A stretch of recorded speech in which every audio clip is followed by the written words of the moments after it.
vamos abrir as nossas Bíblias. Apocalipse.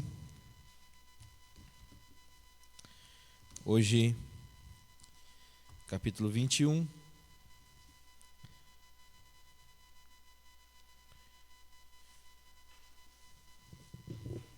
E nós vamos meditar nessa noite,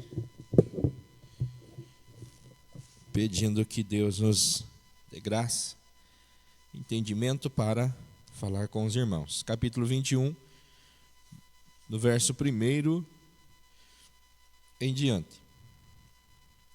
Eu vou fazer o seguinte, meus irmãos, eu vou ler o primeiro versículo e os irmãos vão tomar os seus assentos, porque daí eu vou lendo um por um e comentando com os irmãos.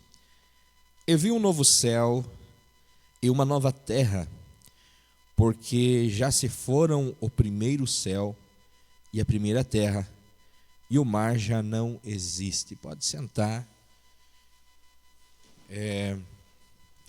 Louvar a Deus pela vida dos irmãos que estão aqui. Hoje o tempo espantou um pouquinho, né? Mas tem um bom número ainda mesmo assim, né? Graças a Deus.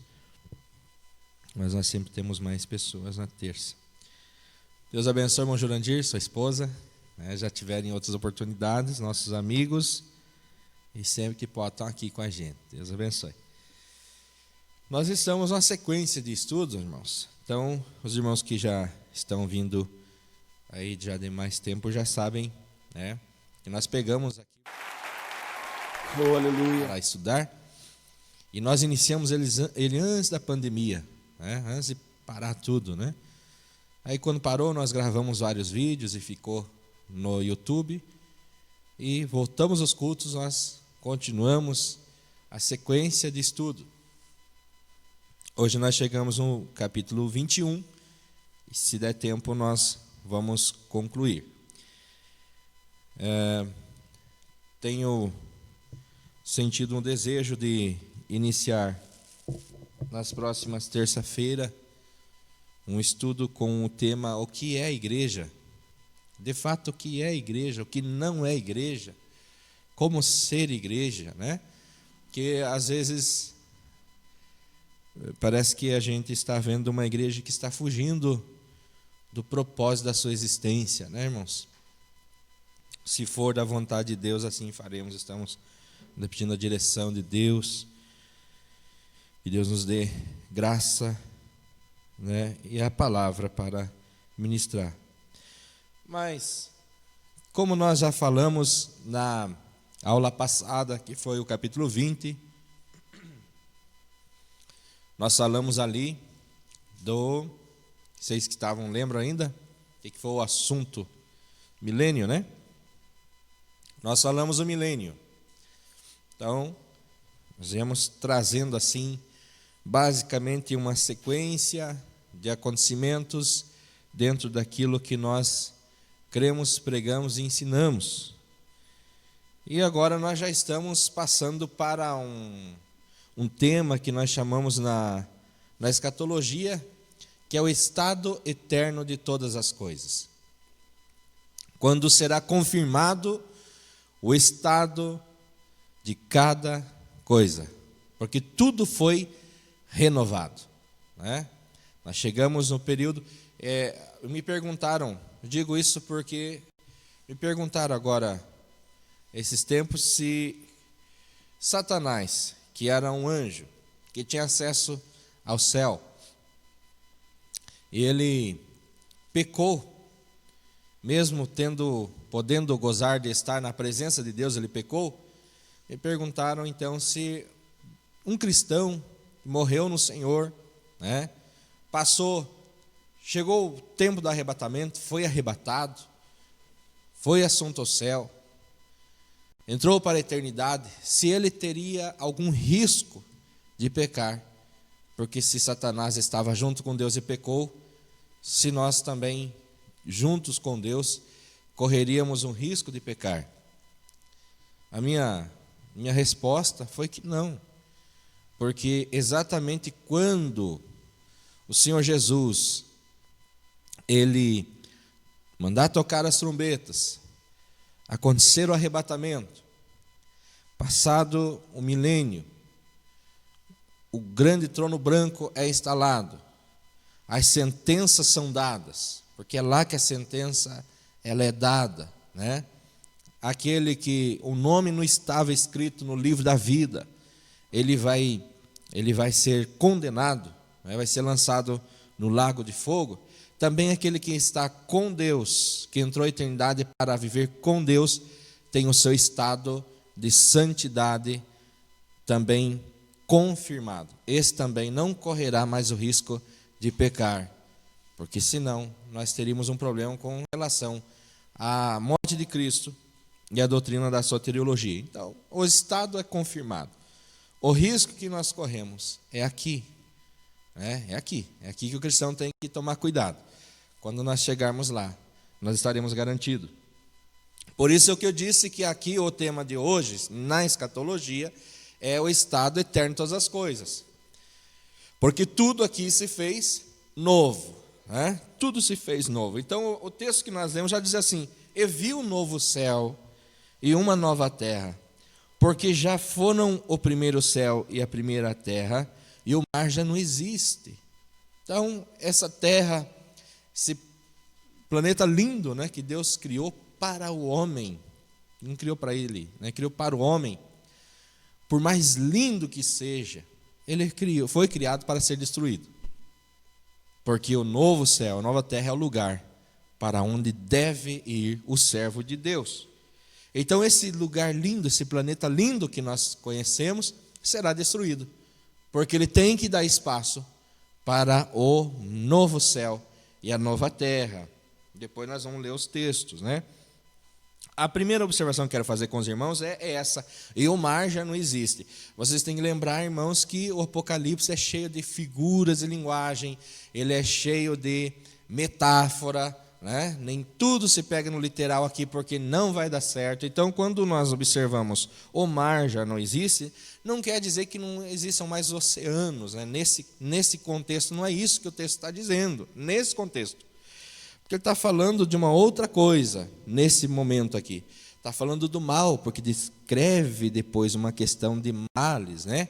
E veja que a cabeça surgiu do mar. Então, o mar aqui representa males também. Vocês lembram que nós estudamos lá no capítulo 13 do Apocalipse? Então, aqui, eu queria fazer essa observação, né? Fazer essa observação.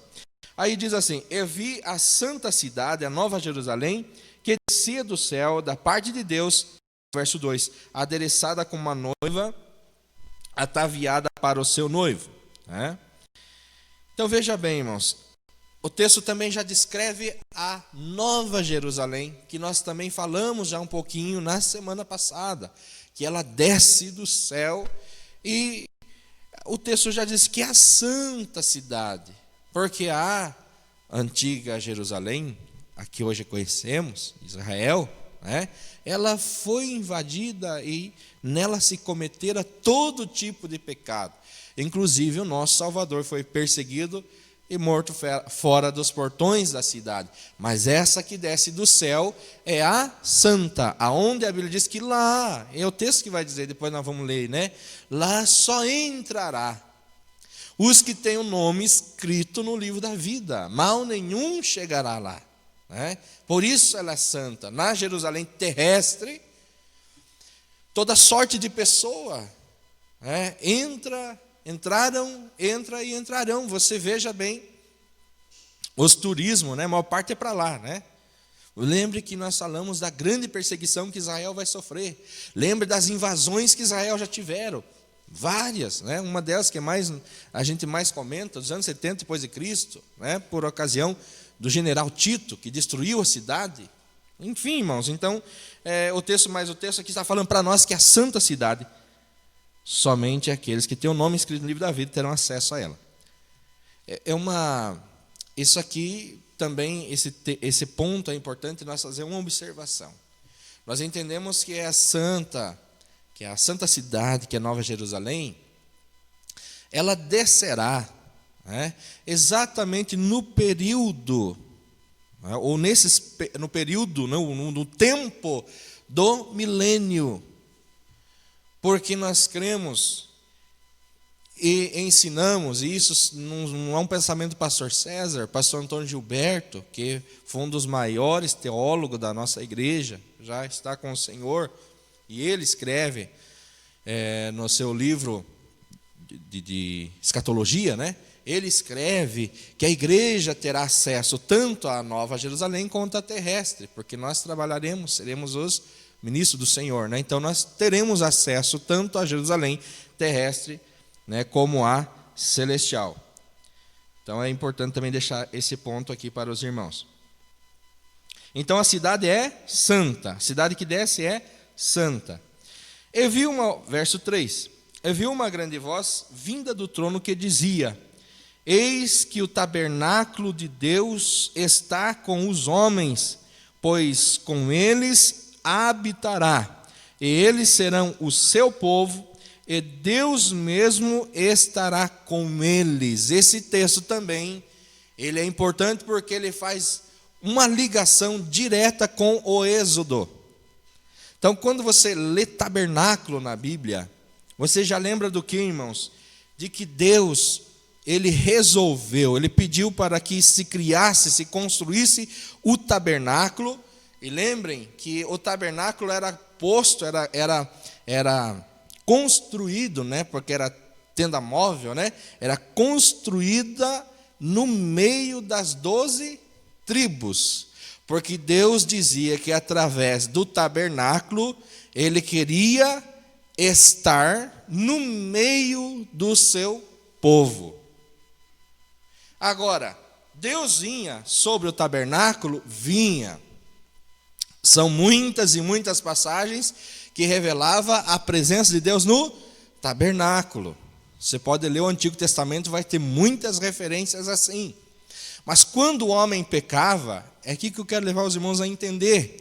Quando o homem pecava, Deus se afastava. Lembre que lá no Êxodo 32, quando, por ocasião da subida de Moisés ao monte, e lá Moisés ficou 40 dias, e o povo ficou aqui embaixo sob a liderança de Arão, né? De Arão. Eles começaram a dizer: olha, Moisés vai demorar a voltar, aqui está ficando meio ruim, e as pessoas daqui a um pouco vão perguntar para nós quem foi o Deus que tirou vocês do Egito, e nós não temos um Deus para apresentar, então vamos fazer um Deus para nós aqui. Vocês sabem, saiu lá o bezerrinho de ouro, lembram disso? Tudo bem, não é isso que eu estou pregando, mas só depois que o bezerrinho de ouro foi feito, né? A Bíblia diz o seguinte: Deus diz assim para Moisés: agora, Moisés, você pega o tabernáculo, olha que interessante, e tire para fora do arraial. Lembre, irmãos, que o tabernáculo era Deus dizendo assim: eu quero morar, eu quero habitar no meio de vós, certo? Era isso. O tabernáculo era construído no meio, literalmente entre as 6 tribos de Israel estava posto o tabernáculo. Mas quando eles pecaram, Deus deixou eles e disse assim: tira para fora do arraial, porque lá eu vou descer conversar com você, mas aqui não mais. Veja que interessante, a ponto da Bíblia dizer assim, que os homens, quando chegava a tarde que Moisés ia para o tabernáculo, e eles viam a glória de Deus lá, eles agora sentiam saudade do tempo que eles podiam frequentar o lugar e ver a presença e a glória de Deus ali, porque vinham pelas costas Moisés indo, e lá longe agora Deus se manifesta, porque Deus não quer mais estar no meio. Agora esse texto é lindo exatamente por conta disso. Veja o que o texto diz para nós, diz assim, ó: e ouvi uma grande voz vinda do trono que dizia: eis que o tabernáculo de Deus está com os homens. Deus está dizendo assim, a palavra está dizendo assim, que agora sim, Deus está no meio dos homens e não tem mais por que ele ir embora. A palavra está sendo cumprida, uma promessa está sendo cumprida, onde Deus diz que quer habitar no meio dos homens. Vocês estão entendendo, irmãos? Pois com eles, olha o texto, habitará. Que tabernáculo é isso mesmo, é habitar, é vir para o meio. Por isso que no grego diz que Jesus Cristo tabernaculou-se entre os homens. Olha que interessante. É vir para o meio mesmo, é estar junto. Então habitará com eles. Eles serão o seu povo e Deus mesmo estará com eles. Promessa aqui. Você está entendendo o que está entendendo, irmãos? Isso aqui são palavras do Senhor Jesus dizendo que para esse tempo, para o período em que todas as coisas foram purificadas, agora Deus não tem mais por que estar longe do teu povo. Ele vai estar no meio, amém? Aí diz o verso 4: Ele enxugará dos olhos toda lágrima, e não haverá mais morte, nem não haverá mais pranto, nem lamento, nem dor, porque as primeiras coisas são passadas. Verso 4 nos ensina o seguinte: não é que o Senhor Deus vai descer e vai andar no meio de nós e ver alguém chorando, e diz assim, ó, vem aqui, não chore mais, e com um lencinho vai passar nos nossos olhos. Não é isso. Literalmente não é isso. Mas ela está dizendo assim para mim, que todo tipo de sofrimento que hoje, que neste plano que nós vivemos ainda, antes da redenção do corpo, todo tipo de dor que nós temos hoje, não teremos mais naquele dia. É isso que a Bíblia está dizendo. Não haverá mais não sofreremos mais esse tipo de ação por conta de sentimentos, de problemas, né? Hoje você chora porque você tem dor, você chora porque tem raiva, enfim, tem gente que chora por muita coisa, né? Por qualquer coisa, né? Alguns, né? Enfim, porque está chorando alguma coisa, está ocorrendo de mal, mas agora não, aqui já não tem mais esse problema. Nem dor, porque as primeiras coisas são passadas. Lembra que eu disse que é o estado confirmado, o estado eterno de todas as coisas. E o que estava sentado, verso 5, o que estava sentado sobre o trono disse: Eis que faço nova todas as coisas. E acrescentou: Escreve, porque estas palavras são fiéis e verdadeiras. O Deus das coisas novas, que o profeta Isaías já havia profetizado. Vocês lembram que Isaías já falou também sobre isso? Isaías também falou sobre isso. Agora, irmãos, veja que interessante. Vamos ver o que disse o apóstolo Pedro. Abra a tua Bíblia, 2 Pedro, capítulo 3, versículo 12. Só para nós confirmarmos esta verdade e esta informação. Que esta terra, que tudo que existe, está para ser destruída, porque Deus quer fazer algo novo, uma terra nova. 2 Pedro, né? Capítulo 3, versículo 12, assim: aguardando e desejando ardentemente a vinda do dia de Deus, em que os céus em fogo se dissolverão, e os elementos ardendo em brasa se fundirão. Ele diz: eu estou aguardando esse dia.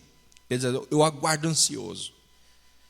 Aí diz assim, ó: nós, porém, segundo a sua promessa, aguardamos novos céus e uma nova terra, nos quais habita a justiça.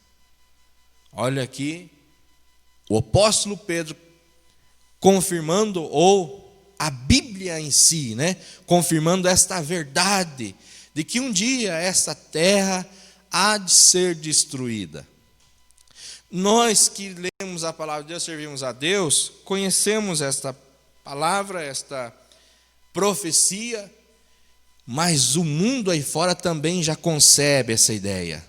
Os cientistas também já falam de que o planeta está prestes a entrar em um caos.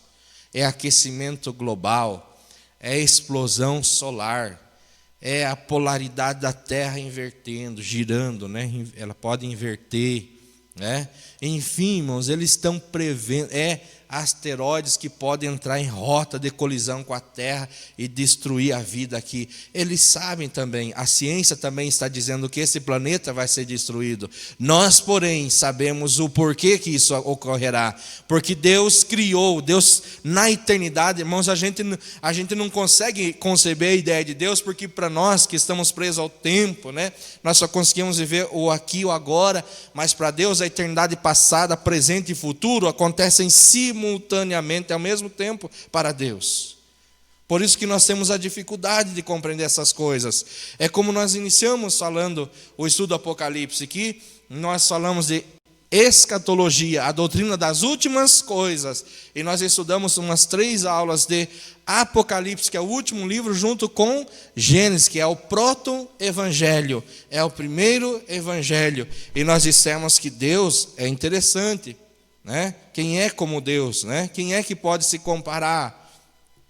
E Deus, ele é capaz de construir as coisas de trás para frente. Ele criou essa terra, esse planeta, que exatamente para ser destruído, porque o novo céu e nova terra é que é o lugar para aqueles que hão de herdar a salvação. Então ele construiu o primeiro, de lá para cá, Isaías falou isso. Ele constrói, eu quando vou construir, o irmão Jurandir é construtor, ele vai começar uma casa, ele não consegue, né, irmão Jurandir, começar pelo teto. Não dá, né? Imagina nós tentando fazer parar uma telha lá em cima e vir descendo, porém Deus faz assim. Deus é demais, né? Como diz a turma, né? Deus é demais, viu? Então Deus age assim, por isso que a gente não consegue compreender. Quem é que pode compreender a mente de Deus? Mas aí está o texto nos ensinando, né? Nos mostrando. O texto nos ensinando que Deus, esse Deus faz coisas novas. A Bíblia diz, irmãos, que por conta do pecado de Adão, tudo que Deus criou foi afetado. Tudo, irmãos. O ser humano, claro. Moralmente, espiritualmente, fisicamente, pois por conta disso temos as doenças, morte e assim por diante. Fisicamente, moralmente, o ser humano é terrível. Espiritualmente ele está morto. Mas ele afetou também o reino animal.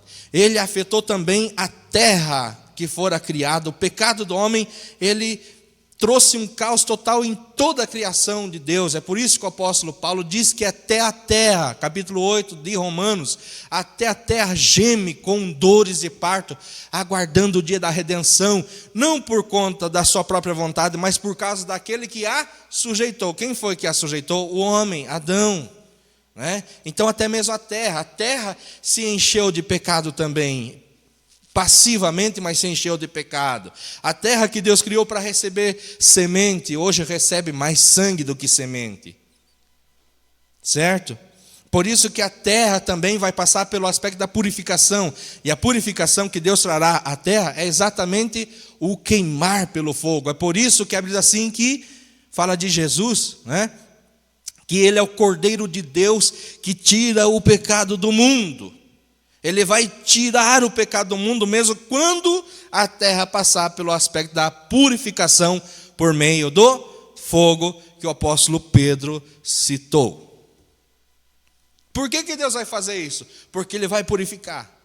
Por que Deus quer fazer isso? Porque o velho tem que dar lugar para o novo. Eis que faço novos céus e nova terra. Vocês estão entendendo, irmãos? Amém? Que eu estou dentro de um contexto de tudo que nós já falamos, né? Então, às vezes, algo solto no meio fica quase que incompreensível, né? Mas se vocês lembrar de todas as aulas, elas vão nos levar para esse entendimento. Disse ainda mais, está cumprido, verso 6, pode acompanhar aí. Disse ainda mais, está cumprido. Eu sou o alfa e o ômega, o princípio e o fim. Quem tiver sede, de graça lhe darei beber da água da fonte da vida. Está cumprido. Olha, irmãos, como é interessante. A Bíblia diz que Deus trabalhou e criou todas as coisas, né? No 7º dia, descansou de tudo o que ele fez. A Bíblia diz isso. Deus concluiu o plano da criação, não é isso? Deus concluiu. O plano da criação foi concluído. Mas Jesus também concluiu o plano da redenção. Quando nós lemos no João capítulo 19, versículo 30, que ele diz lá, tetelestai, está consumado. Ele diz assim: está cumprido o ato da redenção. Mas quando nós chegamos nesse momento, é que de fato o ato da redenção, ela foi de uma vez por todas, de forma plena, estabelecida. Glória a Deus por isso, irmãos. Porque a vossa aqui está cumprido. Por isso que eu disse, quando você chegar lá, lute para você chegar lá. Que quando você chegar lá, não tem mais perigo, irmão. Aqui a gente é rodeado por perigos. Mas quando você chegar lá, ele vai dizer: está cumprido. A minha obra em você se concretizou. Não tem mais perigo. Porque mesmo que você, mas pastor, eu morro e vou ser chamado lá nesse dia daqui 1000 anos. Sei lá quanto, não vem ao caso. Mas porém todos serão chamados, né? Haverá ressurreição, uns ressuscitarão para a vida eterna. Isso até o Daniel já pregava no Antigo Testamento, lembra? Que coisa interessante. Mas outros serão chamados, ressuscitarão para a condenação eterna. Mas quando você chegar lá, essa palavra vai ser de fato uma verdade em você. Está cumprido. Agora não tem mais perigo. Glória a Deus. Glória ao nome do Senhor. Verso 6, já falamos, né? Aí eu quero chamar a atenção dos irmãos para um detalhe no texto. Por quê, irmãos? Veja que ele fala dessa parte, está cumprido, e ele faz um convite, né? Veja que ele faz um convite, porque ele diz assim: a quem tiver sede, de graça lhe darei a beber da fonte da água da vida. Verso 7. Aquele que vencer herdará estas coisas, e eu serei o seu Deus, e ele será meu filho. Mas quanto aos medrosos, aos incrédulos, aos abomináveis, aos homicidas, aos adúlteros, aos feiticeiros, aos idólatras, aos mentirosos, a sua parte será no lago ardente de fogo e enxofre, que é a segunda morte. Nós já falamos um pouquinho sobre isso, falamos um pouquinho também na semana passada da segunda morte. Agora, observe uma coisa comigo. Qual que era o assunto que nós estávamos discorrendo aqui, irmãos? Eu disse que tem um nome na escatologia de o estado eterno de todas as coisas. Certo? Então, se você for ler esse capítulo de novo, você tem que entender isso. Porque você tem que pensar nisso. Porque quando chegar aqui, vai dar um nó na tua cabeça. Porque, veja bem, se eu digo assim para os irmãos, aqui já passaram a oportunidade de receber Jesus? Já. Já passou? Já. Aqui, o trono branco já foi estabelecido? Já. Já foi estabelecido? Já. Mas e aqui? Não está fazendo sentido, então, agora esse convite e essa palavra dizendo assim que os tímidos, adúlteros, eles que, os tímidos, homicidas, adúlteros, feiticeiros, incrédulos, abomináveis, idólatras e todo tipo de mentiroso, a parte deles é lá no lago. Por quê, irmãos? Porque a palavra de Deus é assim mesmo, é interessante.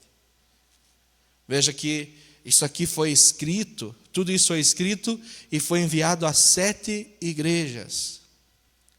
Então, lá uma pessoa só ia ler. A grande vantagem que temos, cada um de nós tem lá quantas Bíblias quiser. Mas lá um só ia ler. Por isso que fala bem-aventurado aquele que ouve, aquele que guarda, né? Feliz aquele que está podendo ouvir. Às vezes não entendo por que aquela palavra está dizendo. Porque é uma pessoa só que tem o escrito na mão, o manuscrito na mão. São poucos que têm o domínio de fazer cópia e de ler. Então, seria mais ou menos assim, nós marcar assim, terça-feira vai ser o dia que vai ser lido o livro do Apocalipse. Ah, irmãos, camarada faria de tudo para vir. E, de fato, aquele que pudesse vir ouvir seria um bem-aventurado. Ele não tem isso aqui na mão, ele não tem esse material para ele ler em casa. A hora que der eu leio. Ele não tem YouTube, ele não tem nada. Ou ele vai no culto para ouvir essa leitura, ele perdeu. Agora, veja. Então, veja. foi escrito para ser enviado às igrejas, certo? E lá para essa igreja está tendo informação de 3 coisas. Ela está recebendo da parte de Deus algo que já ocorreu no passado. Coisas que estavam acontecendo naqueles dias, quando a Bíblia vai falar do sistema religioso, do sistema político, né, melhor dizendo, que surgiu, do religioso também, que tinham os falsos judeus, também tinham a falsa religiosidade, também estava instalado ali. Eles estão vivendo isso, estão debaixo do poder político de Roma, estão sendo oprimidos, é o que está acontecendo naqueles dias. Eles estão sofrendo por conta da perseguição dos falsos irmãos judeus, estão sofrendo com isso, né? Eles estão tendo informação de algumas coisas que já tinham ocorrido, quando a Bíblia vai falar da obra redentora do capítulo 5. Mas eles estão ouvindo de coisas que ainda vão acontecer. E daí o leitor, o ouvinte aqui, ele está ouvindo agora de algo que está falando da eternidade, que é daquele que já venceu, que já está com Cristo. Também está sabendo a respeito daquele que não venceu, que foi lançado no lago de fogo. Mas daí vem bem no meio para o texto. Para quê, irmão? Por que o texto para tudo para dizer de novo assim? Só que os mentirosos, enfim, a relação ali é grande, você sabe, ficarão de fora. Para que o ouvinte pense, quando chegar esse dia, porque para o ouvinte não chegou, certo? O pano de fundo está sendo colocado, né? O telão está aqui, mas o dia não chegou. Mas o ouvinte tem que pensar assim, espera aí, vai ser assim então? Vai ser muito bom lá em cima, vai. Né? Mas só que para chegar lá tem esse probleminha aqui, ó. O camarada tinha que parar, pensar em que situação ele estava, né? De que lado ele queria ficar. Então só por isso, irmão, é um pequeno recorte. Eu não sei se eu consegui esclarecer. Eu disse que o texto está falando de algo que já aconteceu, está lá na eternidade, certo? Quem está lá está garantido. Mas de repente o texto para fazer convite para falar de quem não foi, quem não vai. Porque você sabe que na eternidade será assim, mas você não foi ainda, certo? Nós não chegamos lá ainda. Então, por isso é um momento de reflexão pessoal. Sou tímido, sou mentiroso, sou adulto, então tá fora. É isso, irmãos. Então, é por isso que eu fiz essa pausa aqui, né? Verso 9 diz assim: E veio um dos 7 anjos que tinha as 7 taças cheias das últimas pragas, e falou comigo dizendo: Vem, mostrar-te-ei a noiva, a esposa do Cordeiro. Ele levou-me em espírito,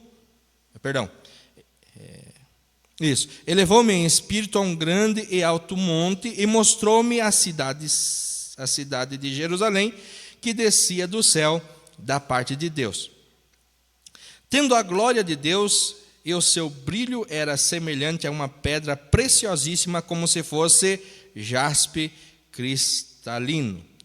E tinha um grande, verso 12, e tinha um grande e alto muro com 12 pedras, e nas portas 12 anjos, e os nomes escritos sobre elas, que são os nomes das 12 tribos dos filhos de Israel. Agora aqui, irmão, eu quero que você preste atenção num detalhe e nós vamos para frente.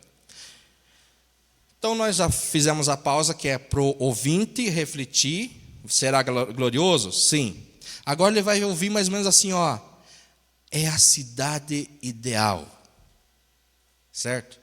Você está indo para um lugar que não tem pranto, que não tem choro, que não tem tristeza, que não tem nada, que é uma cidade linda, uma cidade rica, uma cidade limpa, uma cidade de ouro, uma cidade de... Certo, é para lá que você vai, é a cidade ideal. Só que os detalhes daqui, irmão, e aqui que fica assim, às vezes é um pouco difícil compreender. Isso aqui não é literal. Isso não é literal. Porque é uma forma que João vai tentar, viu, irmãos? João vai tentar traduzir, né, em palavras o que é impossível de ser feito. É por isso que o apóstolo Paulo, quando ele é levado aos céus, e ele não dá muitos detalhes, ele não consegue dizer nem como, né? Mas ele revela que ele é levado aos céus, e lá ele ouviu coisas inefáveis, que ele diz assim: eu não tenho como descrever para vocês. Então, irmãos, por que eu estou dizendo que aqui é simbólico? Porque, primeiro, a cidade, em um dos versículos, ela é chamada da própria esposa. Pode ler bem com o tempo. No outro versículo, a cidade de fato é a cidade bonita, linda, ataviada como a esposa. Numa ela é a esposa e a outra ela é ataviada como a esposa. Então, e outra coisa, veja o tamanho que ela é passado, que vai dar mais ou menos uns 2.000 quilômetros. O tamanho que é dado dela também não faria nenhum sentido o Deus de todo o universo, né?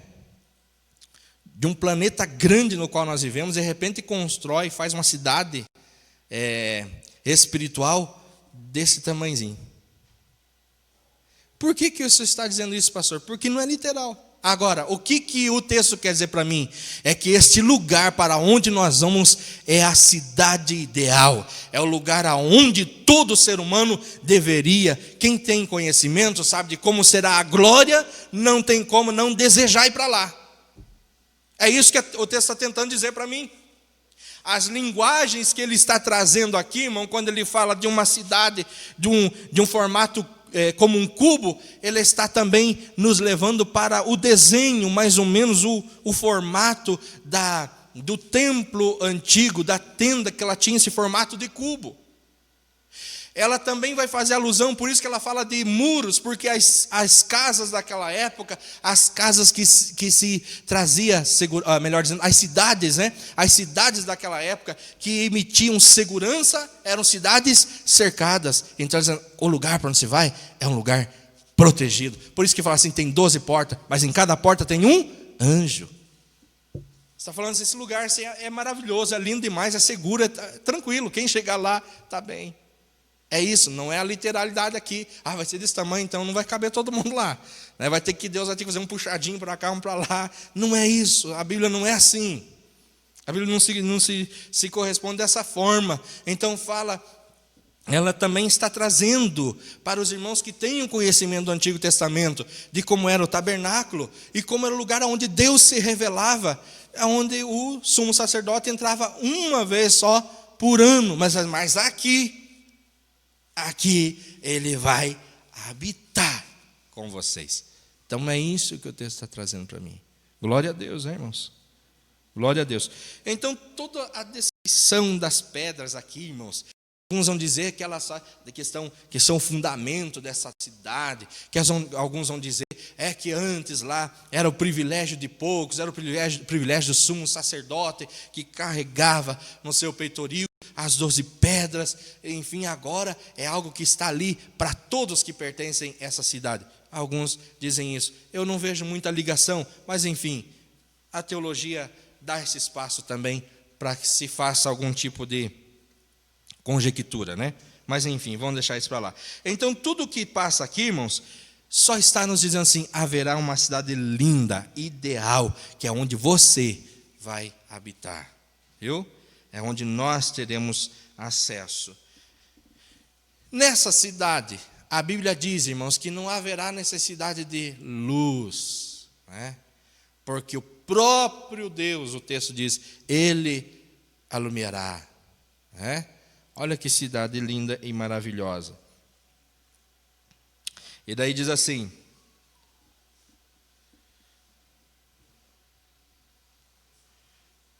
essa cidade, verso 25, para nós encerrar por causa do tempo. Deixa eu mexer com um negócio aqui, irmãos, que eu fiquei pensando se eu mexi, mas acho que dá tempo, 5 minutos ali. Deixa eu falar um negócio aqui que talvez, deixa eu tentar explicar também por causa do tempo, né? Então veja bem, no verso 22 em diante, vamos ver, acho que com 5 minutinhos eu consigo explicar. Nela não vi santuário, porque o seu santuário é o Senhor Deus Todo-Poderoso e o Cordeiro. Verso 23. E a cidade não necessita nem de sol, nem de lua, para que nela resplandeçam. Porém, a glória de Deus a tem alumiado, e o cordeiro é a sua lâmpada. Olha que coisa linda, né? Agora veja o verso 24. As nações andarão à sua luz, e os reis da terra trarão para ele a sua glória. E as suas portas não se fecharão nem de dia e nem de noite. E a ela trarão a glória e a honra das nações. E não entrará nela coisa impura, nem o que pratica abominação ou mentira, mas somente os que estão inscritos no livro da vida do Cordeiro. Agora volta aqui, ó. Veja, irmãos, que eu disse assim, aqui já ocorreu. Então aqui, nós estamos para lá já, 7 anos de tribulação, certo? Já fechou.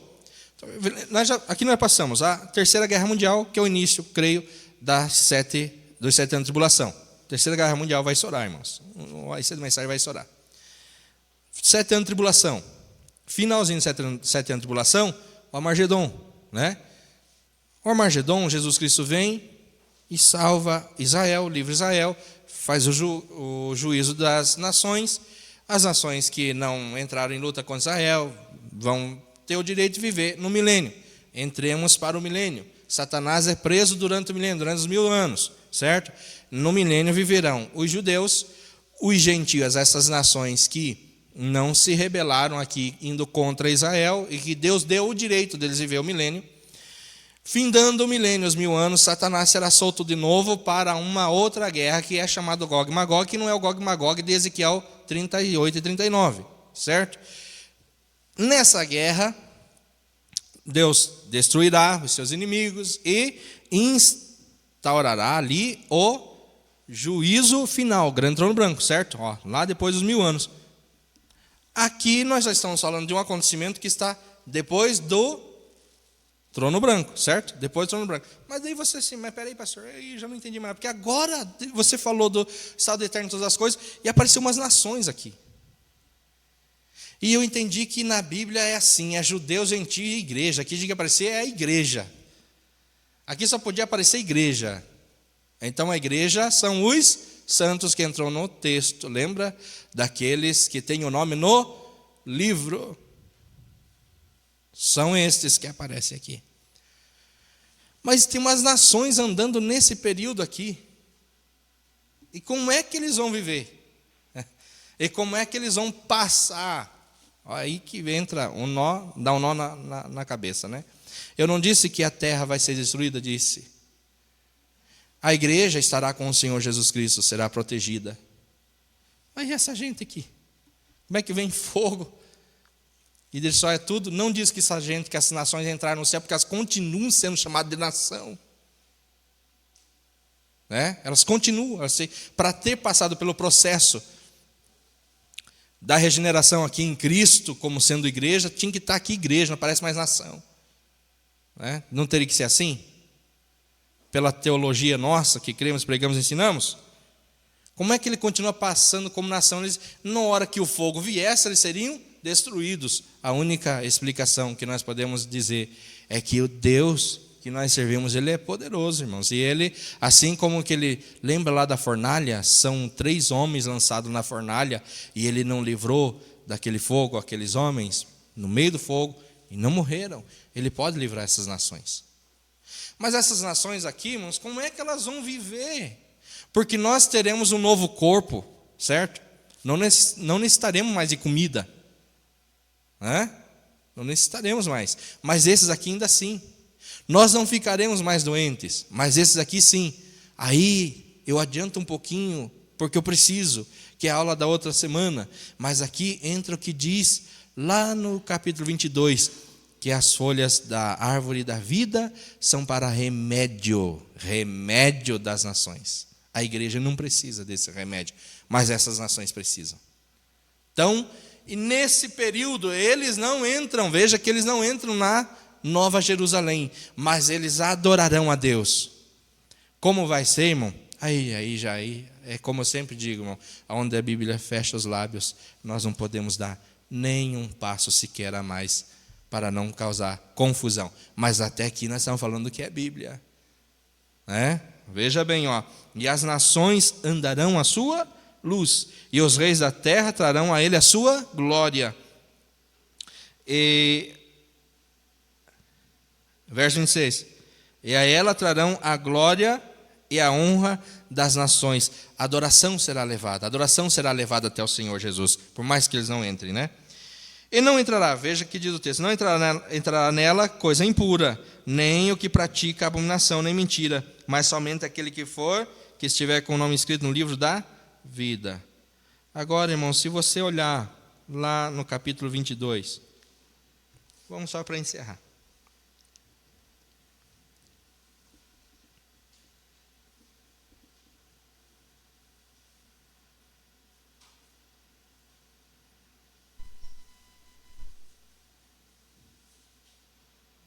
Verso 2.